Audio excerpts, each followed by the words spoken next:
Vendredi 22 novembre 2024, mesdames et messieurs, bonsoir. Vous êtes sur Mondico Télévision. Bienvenue dans votre grande édition du journal. À la une de l'actualité, dans un communiqué publié le jeudi 21 novembre, le sommet extraordinaire de chefs d'État et des gouvernements de la SADC tenu à Harare au Zimbabwe a prolongé les mandats de la Samir RDC pour une année. Le sommet dit avoir reçu le rapport actualisé de la situation sécuritaire dans la partie est de la République démocratique du Congo et a déploré la détérioration de la situation sécuritaire et humanitaire. Ranta Luela.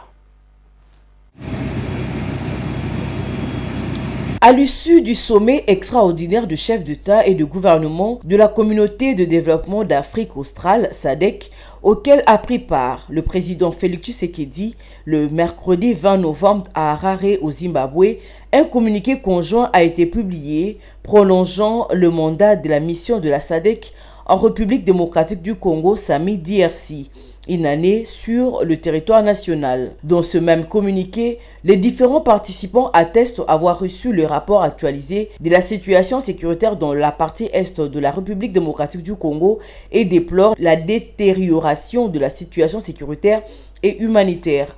Le sommet a réitéré son soutien au gouvernement de la RDC et a rappelé l'engagement des États de la sous-région d'apporter une réponse appropriée à tout membre victime d'une agression par une réponse communautaire appropriée. Déployé en décembre 2023 pour appuyer les forces armées de la RDC et FARDC à rétablir la paix dans le Nord Kivu et en Ituri, la SAMI-DRC prolonge pour la deuxième année consécutive son mandat jusqu'en novembre 2025. Outre le chef d'État, les présidents zimbabwéens, président en exercice de la SADC, Emerson Mnangagwa, ainsi que Andry Rajoelina du Madagascar, Douma Gédéon Botswana, Philippe Nyusi Mozambique et le haut représentant des autres pays membres de la SADC et ont pris part à ces assises qui ont également traité la situation sécuritaire dans la province de Cabo Delgado au Mozambique. En parlant justement de la situation sécuritaire qui prévaut dans la partie est de la République démocratique du Congo, arrivé ce vendredi 22 novembre 2024 en début d'après-midi à Goma dans l'est de la RDC de la première ministre Judith Suminwa, la chef du gouvernement congolais, est à la tête d'une forte délégation composée des ministres, sénateurs et députés nationaux. Judith Suminwa a prévu de s'entretenir avec les forces vives du Nord Kivu autour de mesures d'application de l'ordonnance présidentielle portant atténuation de l'état des sièges et voir l'éventualité d'aller plus loin, a-t-elle indiqué ce vendredi 22 novembre à sa descente d'avion dans l'aéroport de Goma. Suivez son propos.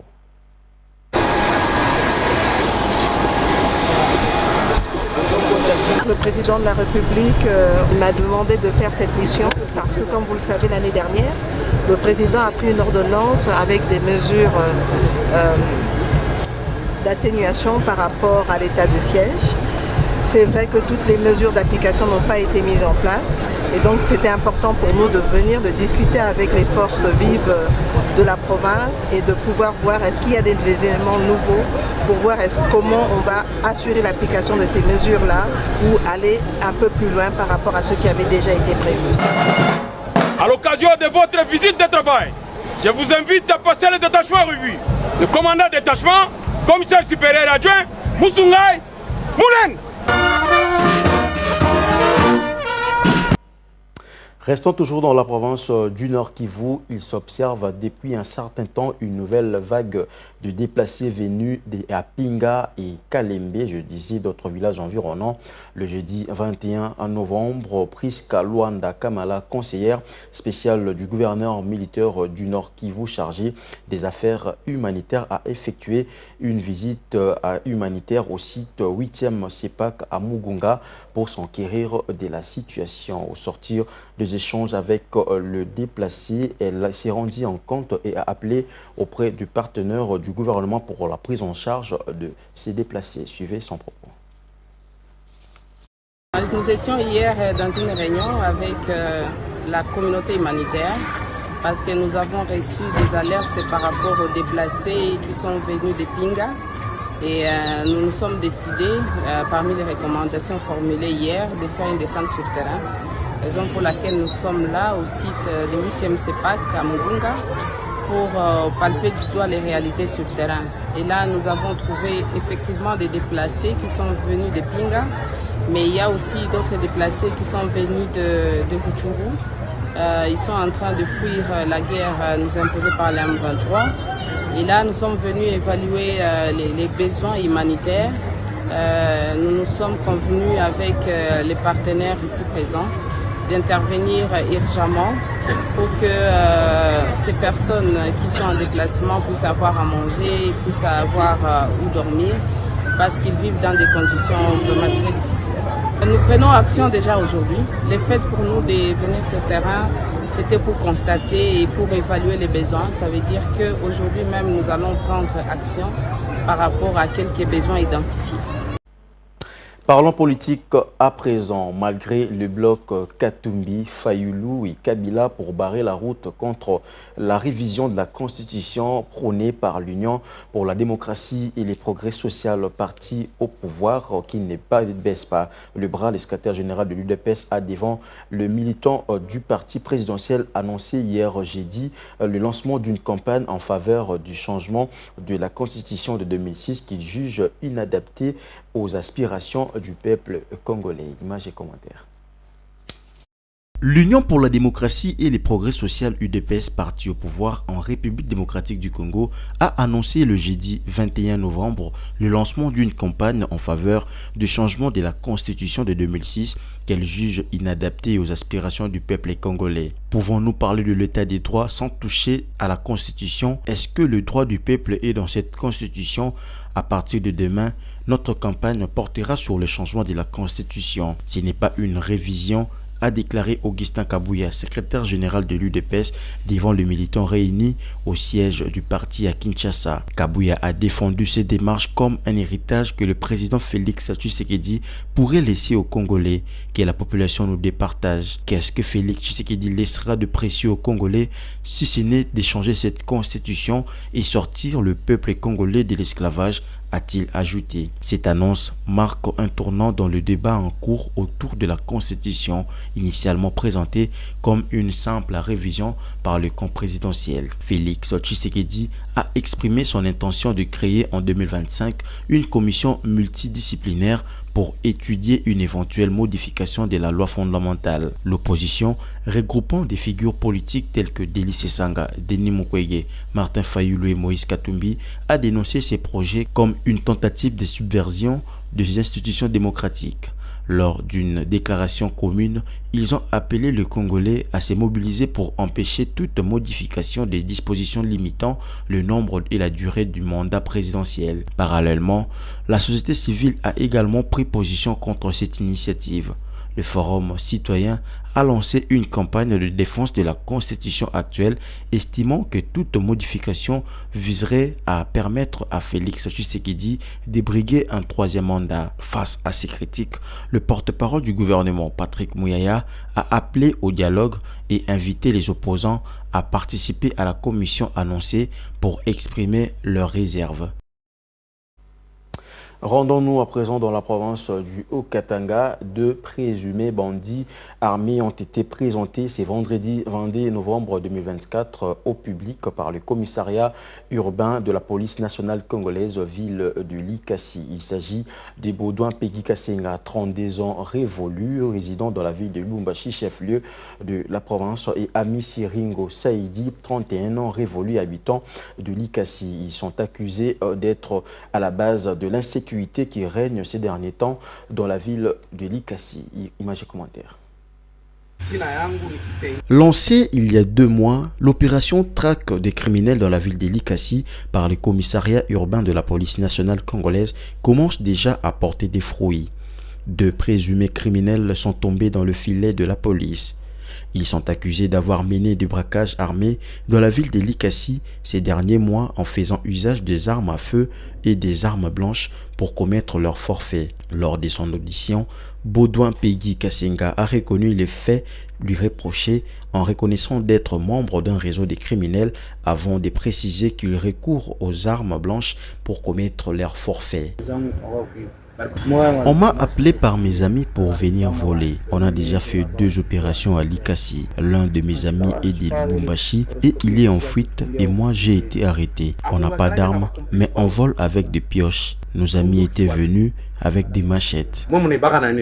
Par contre, son compagnon de forfait, Amissi Saïdi, un autre présumé bandit, a clamé son innocence avant d'être contredit par Baudouin Peggy Kassenga et finalement avoué plus tard sa culpabilité devant l'officier de police judiciaire. Moi, je venais du village Kafoya. Arrivé à Luambo, je payais des gombos. Je suis allé à un stand pour prendre une boisson indigène et c'est là qu'on m'a arrêté. Ils m'ont cité, on m'a arrêté parce qu'on m'a appelé pour travailler avec eux. C'est la première fois que je travaille avec eux. On n'a pas d'armes, mais on vole avec des pioches et des machettes.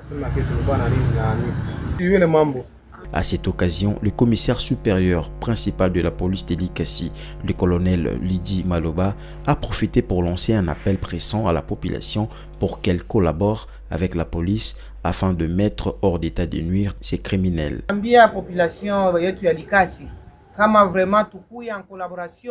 Nous demandons à la population de Likasi de collaborer avec la police. Regardez comment nous avons arrêté ces deux-là. Ils ont avoué qu'ils opèrent dans des maisons. D'ailleurs, ils viennent de Lubumbashi et vous les cachez dans vos maisons. Le soir, ils partent opérer et ensuite vous commencez à vous plaindre. Laissez de côté la justice populaire. Soyons solidaires pour arrêter ces individus. Nous vous demandons votre aide. Vous avez nos numéros. Appelez-nous et nous serons là à temps.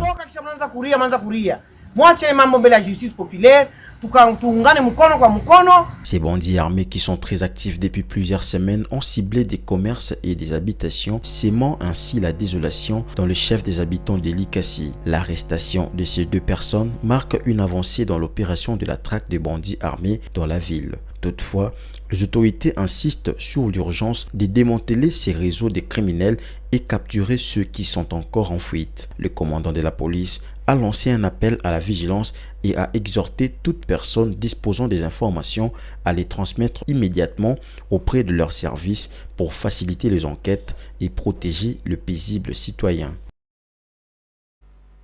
Parlons à présent de l'assainissement dans le secteur pharmaceutique. Le moratoire accordé par le ministre provincial de la Santé aux officines illégales a expiré depuis le 25 octobre dernier. De son côté, le Conseil national de l'ordre des pharmaciens poursuit sa campagne contre les officines illégales. Ils ont tenu par le non-pharmacien en vue d'éveiller sur la qualité des produits et son impact sur la santé publique et non pas sur des profit en suivant strictement les règles et la déontologie. Renta lui est là, nous éclaircit. Le Conseil national de l'ordre des pharmaciens, CNOP, mène une campagne contre les officines illégales et présente en même temps les avantages de pharmacie tenus par les spécialistes. Le Conseil souhaite que le pharmacien puisse avoir des monopoles dans ces secteurs en vue de veiller sur la qualité de soins et leur impact sur la santé publique. Les présidents de cette structure qui régit le pharmacien du Congo soulignent que ces privilèges ne visent pas à fermer le marché, mais à protéger les secteurs en garantissant la sécurité, la qualité et l'indépendance de soins. Les présidents du CNOP soulignent que le capital d'une officine doit appartenir exclusivement à un pharmacien. Il ajoute que lorsque les pharmacies sont entre les mains de pharmaciens, l'approche envers les patients est guidée par l'intérêt médical et non pas par le profit. Le pharmacien exerce en toute indépendance en visant les règles de la déontologie. Ceci assure le respect de normes de qualité et de sécurité tout au long du circuit du médicament, depuis sa production jusqu'à sa délivrance en officine. Les présidents du SNOP précisent que ces processus permettent de conseiller les patients avec précision, qu'il s'agisse de la posologie, du moment de la prise ou de précautions à respecter. Elle inclut la vérification des traitements en cours pour éviter les contre-indications et interactions potentiellement dangereuses en s'appuyant sur le dossier pharmaceutique du patient. Par ailleurs, les présidents du Conseil national de l'ordre des pharmaciens appellent le gouvernement à valoriser la formation et les compétences de pharmaciens tout en renforçant leur position dans les systèmes de santé pour répondre aux défis de demain. Pour rappel, selon les dernières statistiques du CENOP, la ville de Kinshasa, elle seule, dispose de 5000 pharmacies illégales qu'il qualifie de boutiques de la mort qui fonctionnent en toute irrégularité et impunité. Pour sa part, le ministre provincial de la Santé avait accordé un moratoire d'1 mois qui a expiré depuis le 25 octobre dernier aux responsables des établissements pharmaceutiques non viables pour se conformer aux exigences de la loi. Toujours en santé, il s'observe depuis plus de 2 semaines une épidémie de grippe qui frappe la ville-province de Kinshasa. Cette maladie virale hautement contagieuse affecte un grand nombre de personnes dans la capitale congolaise. Survenant la période de transition saisonnière, cette épidémie est parfois aggravée par des cas importés et fait souvent l'objet de traitements traditionnels appelés des grands-mères. Toutefois, ces méthodes ne sont pas recommandées pour les personnes à faible immunité ou immunodéprimées. Suivez ces reportages. Kinshasa, l'une des mégapoles à la croissance la plus rapide au monde, connaît des vagues d'épidémies successives. La grippe, qui se manifeste chaque année entre novembre et décembre, ainsi qu'en saison sèche, est particulièrement redoutée. Face aux premiers symptômes, nez qui coule, fièvre, douleurs musculaires, toux et maux de tête, de nombreux Kinois optent d'abord pour l'automédication. C'est le cas de Rebecca, une mère de famille. Acheter quelques comprimés de tempérine pour essayer un peu d'atténuer. Et par après, comme j'évite l'automédication, je vais aller voir le médecin pour me consulter et puis me prescrire des produits qu'il faut prendre. Pour les enfants, je leur donne un comprimé de paracétamol. Et après quoi, le lendemain, on va aller voir le pédiatre pour la consultation. Cet autre habitant de Kinshasa prend également des précautions contre la grippe, non seulement pour lui-même, mais également pour sa famille. Je prends la tempérine le premier jour, dès que je me sens bien, je prends encore, le premier jour je prends 2 comprimés, et puis je me sens bien, et puis je prends encore 2 comprimés, et puis bon, ça se soigne naturellement. Les enfants, bon, quand on sent que voilà, ça commence à devenir un peu grave, on les amène à l'hôpital. Rares sont les Kinois qui se rendent directement à l'hôpital pour soigner la grippe. La plupart privilégient le remède de grand-mère, souvent appelé bokoko. Ces recettes transmises de génération en génération sont censées offrir un soulagement rapide. Je prépare du basilic pilé, je presse le jus et je le mélange avec du sel et de l'huile de palme. Je prends ça pendant 3 jours. Alphonsine Bepolo a également souffert de la grippe. Elle ne s'est pas rendue à l'hôpital. Elle a recouru au traitement traditionnel. Elle a aussi sa propre formule.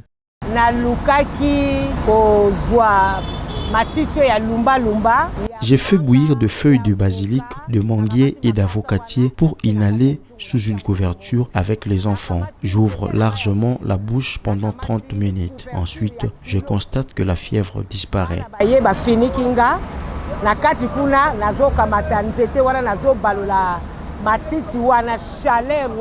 Bien que ces remèdes naturels puissent être efficaces pour certains, il est essentiel de tenir compte de l'immunité de chacun. C'est ce qui explique ces médecins des hôpitaux. Comme on sait qu'on est en période d'épidémie, l'idéal serait de se couvrir le nez, surtout si on est une personne vulnérable. Je vois les personnes âgées de 3e âge, je vois les enfants, les tout petits, je vois les femmes enceintes, je vois les personnes qui ont des maladies chroniques débilitantes, qui dépriment l'immunité, comme le VIH-Sida, comme le diabète sucré, comme l'hypertension artérielle dans une certaine mesure, les hépatites chroniques virales, parce que c'est un virus à vocation respiratoire, donc qui se transmet par des gouttelettes de salive, quelqu'un qui éternue en face de vous, quelqu'un qui se mouche, après vient vous saluer, les poignées des porteurs qu'on touche nous tous, l'idéal serait d'avoir soit un gel hydroalcoolique, soit se laver les mains avec de l'eau et du savon.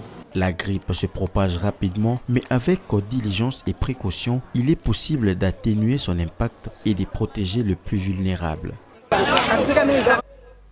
Et en sport, pour terminer, les léopards dames d'handball de la RDC ont donné des coups d'envoi hier jeudi 21 novembre 2024 à leur stage de préparation à Kinshasa pour la très attendue Coupe d'Afrique des Nations. C'est sur le parquet du gymnase emblématique du stade de Martyrs de la Pentecôte que cette première séance d'entraînement a eu lieu seulement 24 heures après leur arrivée en provenance du Portugal. Ces moments importants de préparation leur permet de s'acclimater et de se familiariser avec l'environnement où se déroulera la compétition. Suivez leurs propos à la fin de l'entraînement. Non, avec une sélection nationale, c'est une première. J'ai l'habitude des clubs de première division, des centres de formation, mais avec une sélection nationale, c'est la première fois sans ma expérience. J'ai entraîné beaucoup de joueuses, notamment des joueuses qui venaient du Congo, en France, et donc c'est un juste retour des choses, je trouve. Non, ça fait 1 an qu'on travaille ensemble, je trouve qu'on travaille bien. Depuis 1 an, on a bien progressé, les joueuses ont bien progressé, un groupe s'est construit et fonctionne bien. Donc non, c'est pas un poids, je pense qu'on est prêt. Après, c'est du sport et du handball, et donc on s'attend à tout. Les autres équipes se sont aussi beaucoup renforcées, et moi je les connais bien aussi. Donc on va avoir une vraie opposition dans une poule difficile, mais voilà, on travaille depuis 1 an très bien. Je me sens très bien, je suis contente d'être là et de préparer la compétition. Oui, déjà on est contente parce qu'on a récupéré toutes les filles qui étaient absentes au Portugal, et donc du coup là on travaille toujours aussi bien avec tout le monde, et ça travaille toujours aussi bien qu'au Portugal. C'était là l'essentiel de l'actualité, mesdames et messieurs. Merci de l'avoir suivi. Bonne suite des programmes sur Mondico Télévision. Une pensée en écrit. Au revoir.